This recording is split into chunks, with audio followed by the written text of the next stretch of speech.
Hello, everyone, and welcome inside That Movie Is Ours Now, Episode 3. That's SpiderMan. That's a one-handed Morgan Freeman bobblehead, and my name is David Sugarman.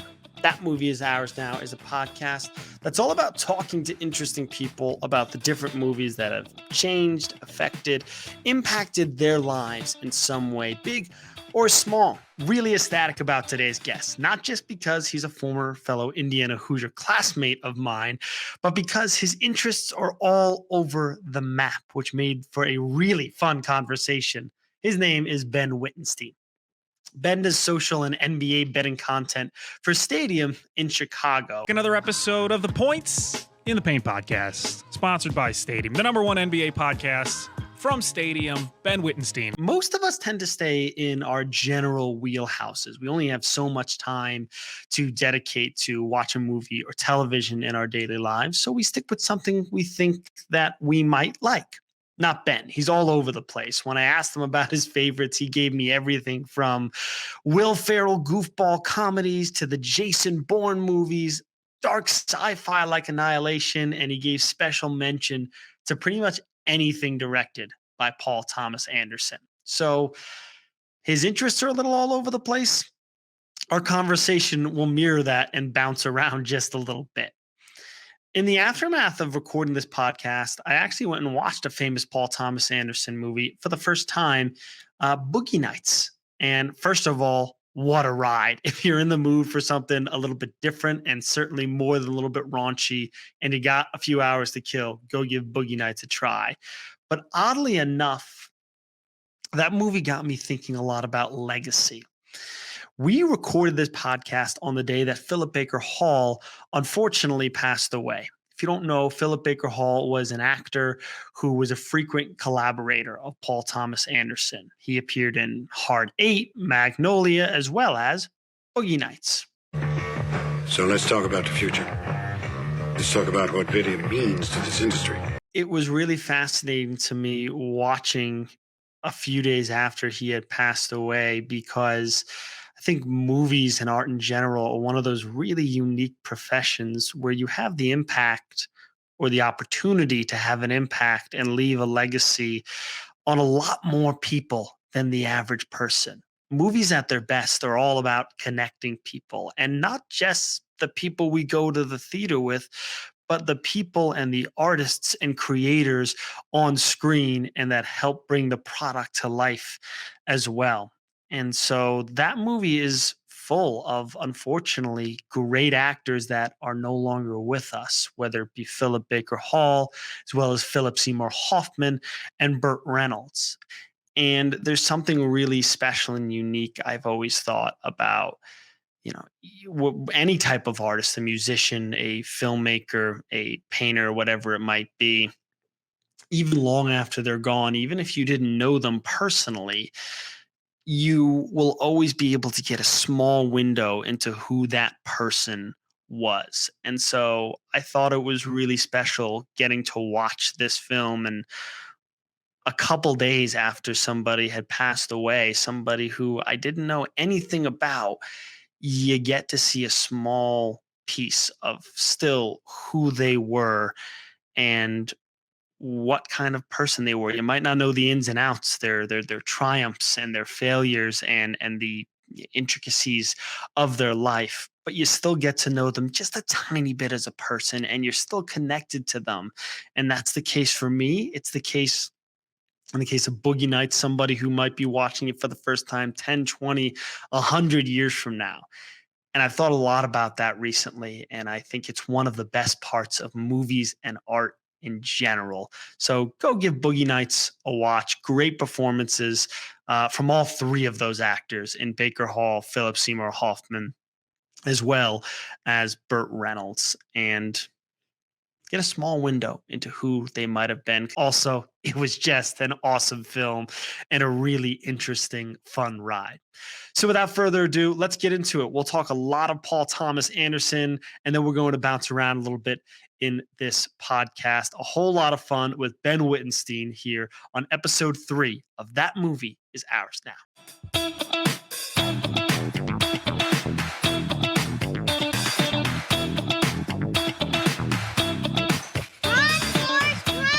You're that spider guy.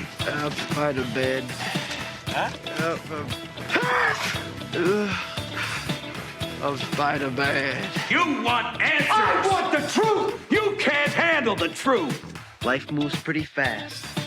You don't stop and look around once in a while, you could miss it. One Ben Wittenstein, another fellow Hoosier. Ben, what's going on, man? Not too much, David. I'm living through a tornado currently. We got the sirens going, the weather's terrible, so it's perfect. Hunker down in the basement, try to stay alive, and talk about movies. Stay safe, and most importantly, this means your audio equipment is really good because we can't hear any of the noise and clatter going on right now. So whatever happens outside, it doesn't affect the inside. So Ben, that's ideal. You do social and NBA betting content for Stadium. In a nutshell, what does that mean? What does your day-to-day look like? It means I lose a lot of money gambling and telling people what to gamble. Hopefully, don't lose too much money for other people. But yeah, it's a lot of writing up betting articles. I do a lot of tweeting, a lot of social media presence. We tweet on Twitter, we post on Facebook, post on Instagram. So it's a lot of monitoring social media, a lot of reading about betting, writing about betting, and losing bets. So it's overall a great time, a lot of fun. If you needed help with your bets, who is the movie character who you would give if you had $1 million to give one movie character to bet on games for you? Who are you giving it to? Probably Rain Man, right? He's the guy. The guy knows everything. I still don't be mad. It's on my list. It's literally on my queue right now. I haven't watched it yet. Yeah, it's a good movie. It's a good Tom Cruise movie, which especially early on, he makes all the good movies, but it's a lot of fun, very quotable. I thought because we were just talking Stanley, you might give me a little Uncut Gems. I was thinking Uncut Gems, but I don't want to spoil anything for him, or for anyone for the movie. But that's like the bet that he wins, and it's special because he like wins the bet, and he's losing everything else. So I feel like he would not be a great person to talk to for that. Fair enough. So I'm always interested in people who have a lot of different genres they're interested in, because I think a lot of us we like certain things, and then that's what we seek out in our free time. We kind of stay in our wheelhouse. When you emailed me favorites, you went Jason Bourne, Will Ferrel movies, Paul Thomas Anderson movies. You were kind of all over the map. Where did your just start of movies? Where did your love of movies start?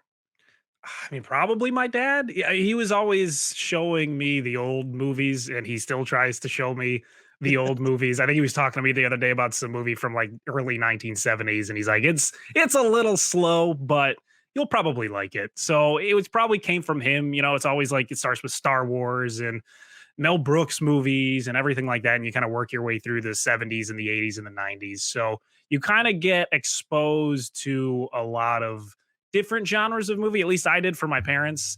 So that really helped a lot. And you always, you have those like VHS tapes lying around back when you were a kid that, you had Disney movies, you had Mrs. Doubtfire movie, you had just a bunch of different movies that you have on DVD, VHS, and rainy day, it's a tornado coming through town. You pop one in and you get exposed to a whole new genre.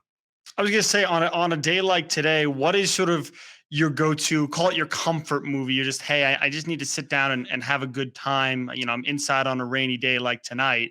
Tonight's the NBA Finals. But if the Finals weren't on, what kind of movie are you watching?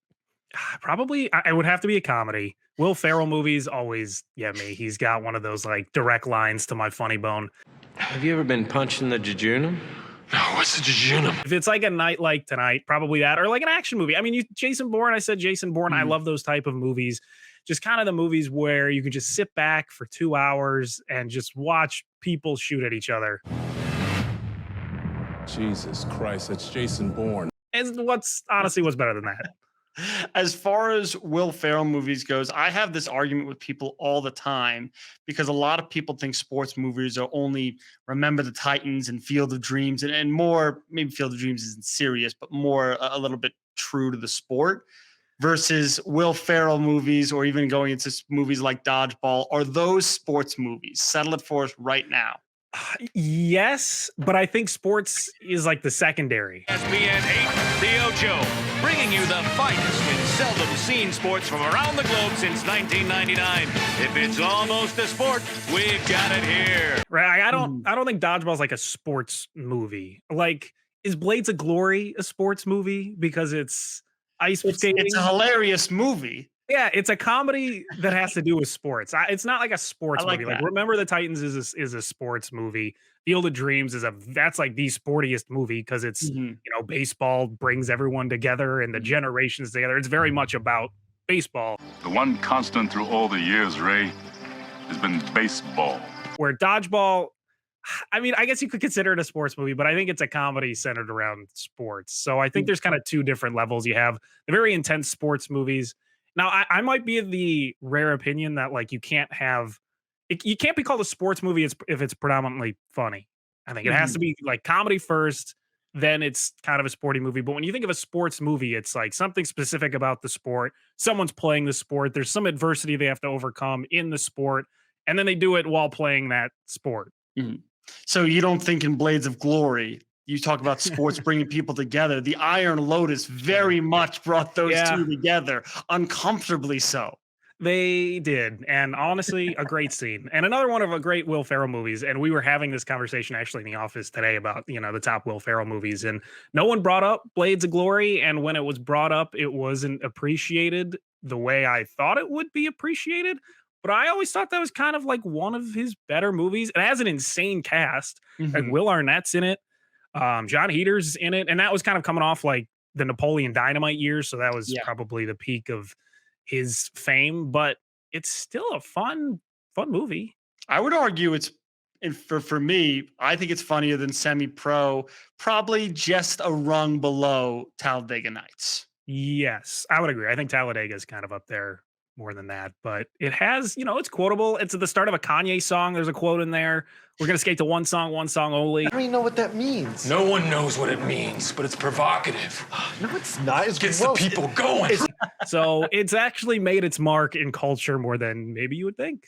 Let's stick with the sports movie conversation for just a moment, because I was doing my homework last night and I'm perusing your Twitter, and you took a shot at one of my favorite sports movies ever. Sam L. Jackson did not star in Coach Farter, young man.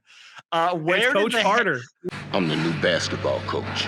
Where did the hate? Because I'm a basketball junkie like you, and that's always been one of my favorite basketball movies. No, I take truly no offense, but why didn't that movie do it for you? So I'm not a fan of any like basketball movie, to be quite honest. And this might be like the most cliche thing I'll say, but real sports honestly are more fun and more dramatic to me than just like watching it in a sports movie.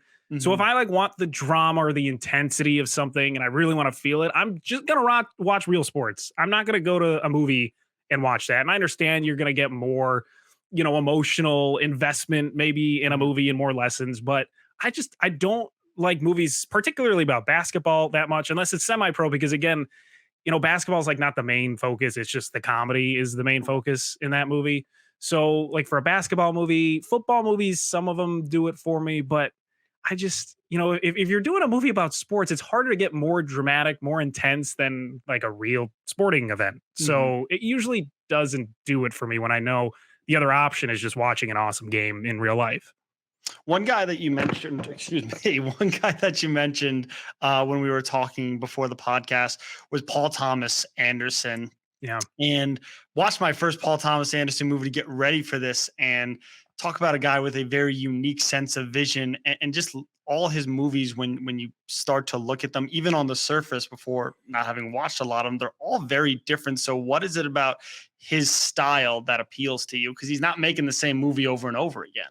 He's really good at showing a specific character, I think, and really showing their journey through things. You said you watch Punch Drunk Love, which I think is, like I told you, I think it's Adam Sandler's probably his best movie, if not like his second best movie. And you could talk about his comedies for days, but it is his best, serious role where it's not really a comedy. But There Will Be Blood is like a top 3 movie for me. And that movie is fantastic because of the focus on just one character. You follow his journey from literally when he's at the bottom of a well, and you follow it all the way through to the end where he's sitting in a mansion 40 years later, whatever it is, and you get to follow him along this journey. And he loves to really show the ins and outs of the way people take to get where they are. And he really likes the use of color, which I think is really interesting. Punch Drunk Love is a great example of that, where color is basically a character in that movie. He just does a really good job of telling a specific person story and making them watchable for 2 hours. You touch on the use of color, and maybe this is a detriment to our generation, but when the bars first came up, and it looked like the Netflix intro. with Yeah. all the different colored bars that were meant Yeah. to represent a little bit of a phone call. So one of the reasons I love starting this is I'm already expanding my interest selfishly. So as somebody who's only watched one Paul Thomas Anderson movie, what are the 2 or 3 that you would say, okay, you got to go watch these, because his catalog is full of really well-reviewed movies, from Magnolia to Boogie Nights, more recently Licorice Pizza. So what are the 2 or 3 that you say you can't go to the grave without seeing these? I'm going to pull up a list so I don't get anything wrong. But I really, Punch Drunk Love is a great one if you like Adam Sandler. There Will Be Blood is my personal favorite movie of Paul Thomas Anderson. I mean, Boogie Nights is one of those classics that people have to watch. Just do not watch it with kids. That is my recommendation on Boogie Nights. Don't watch it with any kids. I do still want to see Licorice Pizza. Phantom Thread is a solid movie. Probably not his best, but it's good. It's definitely a little bit slow, but you're always going to have a really good time watching Daniel Day-Lewis. So I suggest Phantom Thread. Inherent Vice was probably the only movie of his that I didn't really like. And I think he tried to do a little too much in that movie. There's a lot of different stories that come together and a lot of different things going on. So that's not my personal favorite. But if you're going to watch one Paul Thomas Anderson movie and you're okay with like intensity and kind of a long drawn out story, There Will Be Blood is absolutely my recommendation, because I think it's probably Daniel Day-Lewis's best movie, and it's probably Paul Thomas Anderson's best movie too.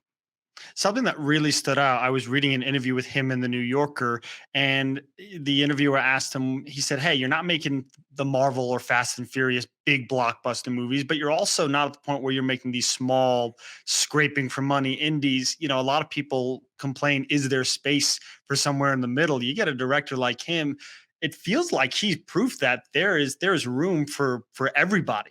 Yeah. Oh, 100%. He's found like that sweet spot where he makes the small independent film type of movies with that vision and kind of the characters and what it's focused on, because you're not going to be taking kids to most of his movies, and it's not really going to appeal to a wide variety of audiences. It's probably a more specific audience that his movies are going to appeal to, but they're interesting stories. They're really well shot. The cinematography in his movies are fantastic, and the scripts are really good. So you get the budget and the filmmaking ability of these Marvel movies, but then you get the interestingness of these independent movies. So he's really found that sweet spot and done a fantastic job for like 20 years.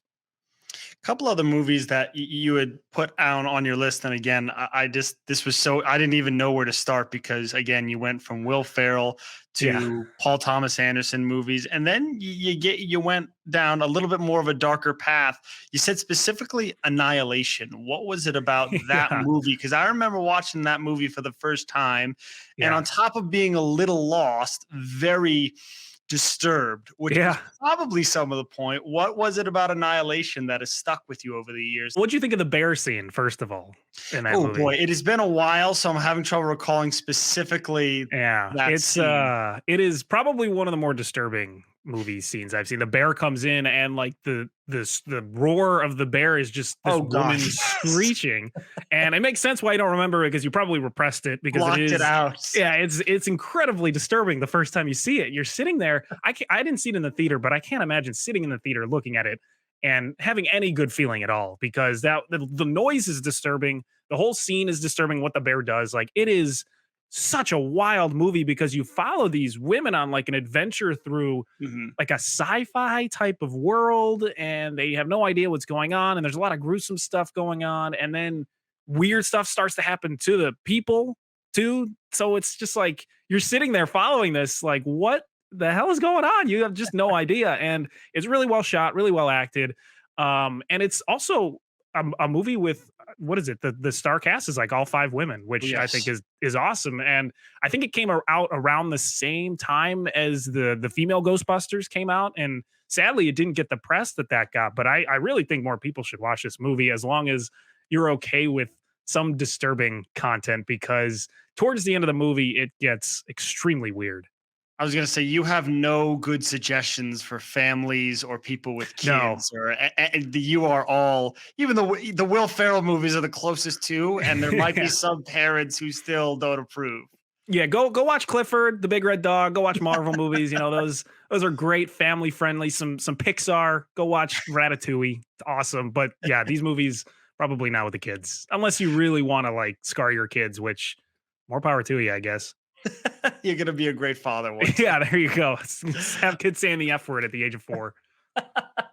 with what with what you do, for a living, and you have to find ways to make what you do every day, which is often, the same. You're previewing another game, generally every day.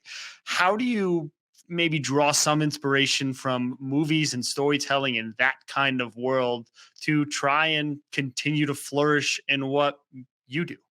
Yeah, that's kind of the tough part. So you have to kind of see. I mean, I don't think I consciously do it, at least for movies, but you kind Mhm. of learn by watching enough. And I feel like I watch a good amount of movies, and I really want to be able to watch more. But you learn how people storytell and kind of effective ways at storytelling. And I don't know if I would say like writing up a betting article is exactly storytelling, but you're kind of telling people your thought process on things, and you have to be able to talk about it coherently and in a way that's going to be interesting to them, because they can go out and read 20 different articles on the same subject that you're talking about. So you want to be able to have, like a hook to be able to catch people and grab people's attention, and you want to take them through, a journey of being able to figure out why you came to the conclusion that you did. So it's not like a direct thing, like I'm writing something up and saying, what did, how did Paul Thomas Anderson do this? But it's more just the whole history of seeing movies and figuring out how these storytelling works and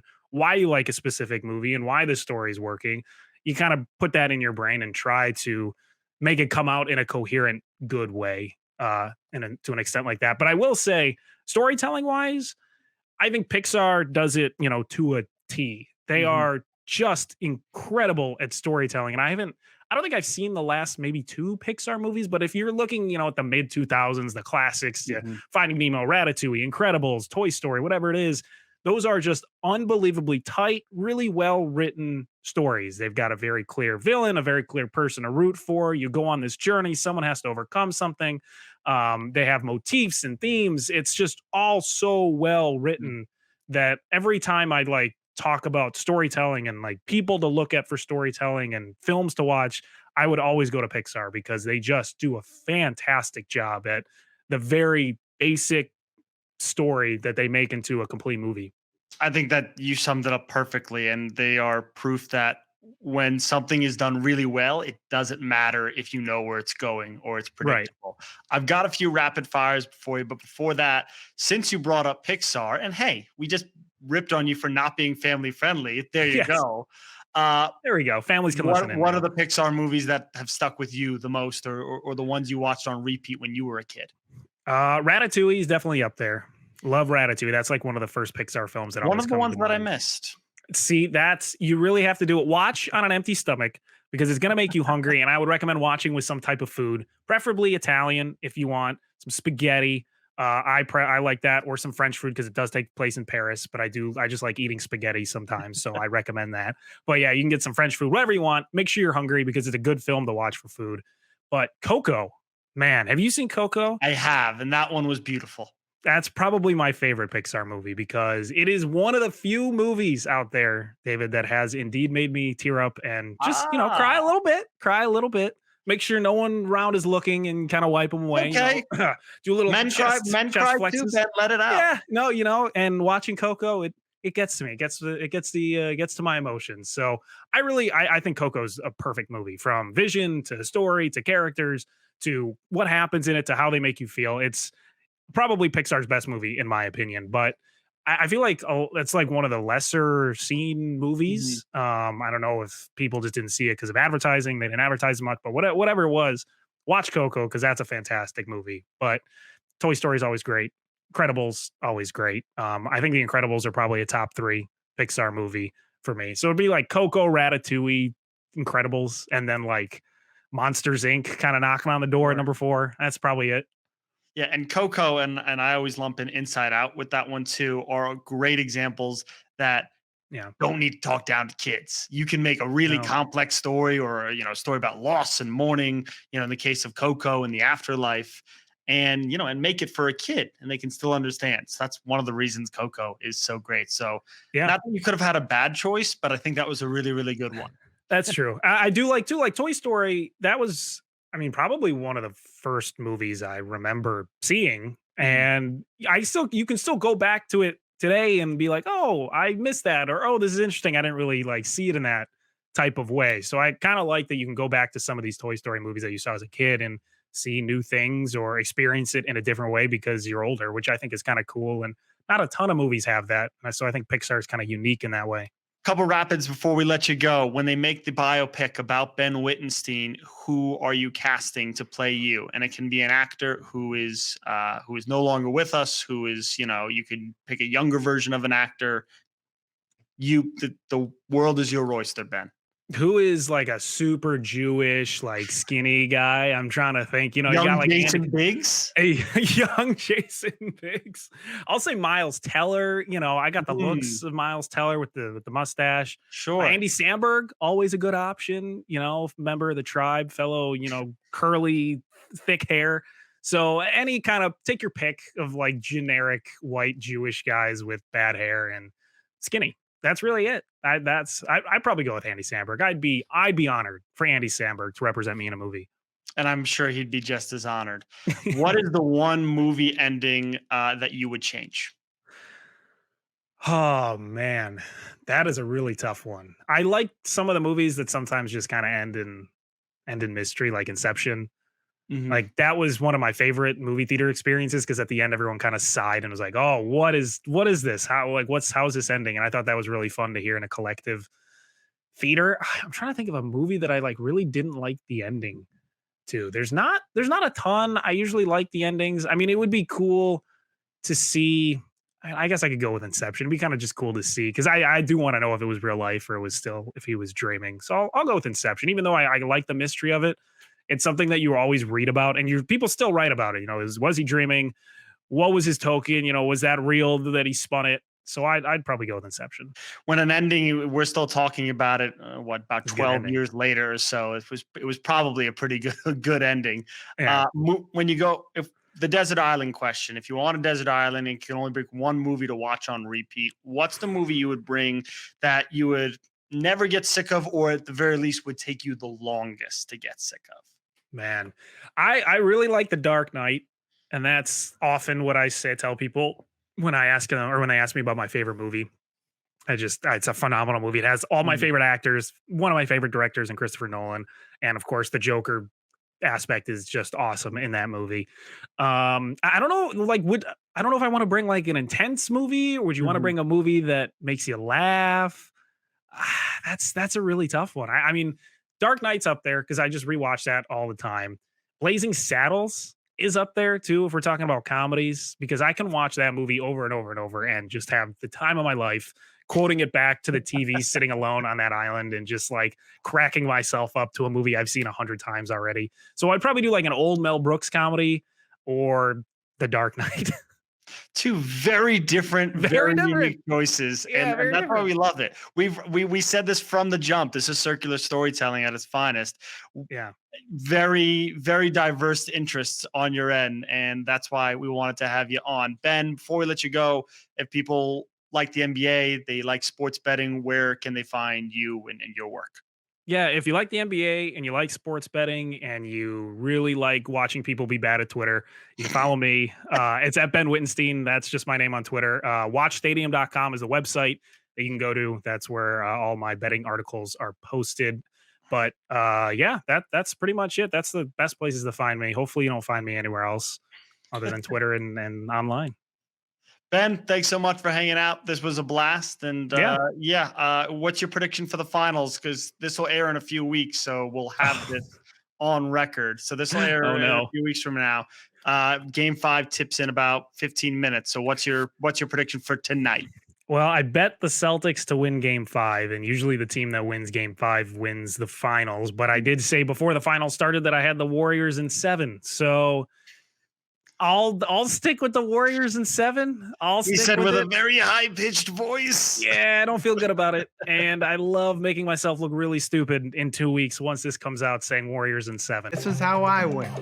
All right? Hopefully the Celtics win game 5. I win my bet, and then I can go from there, and the Warriors somehow become really good 2 games in a row. And I look good on both ends, to be honest, because that's the dream. Fair enough. Ben, thanks so much, and go enjoy the finals, my friend. Thank you. Appreciate it. Guess I'll see you in the movies.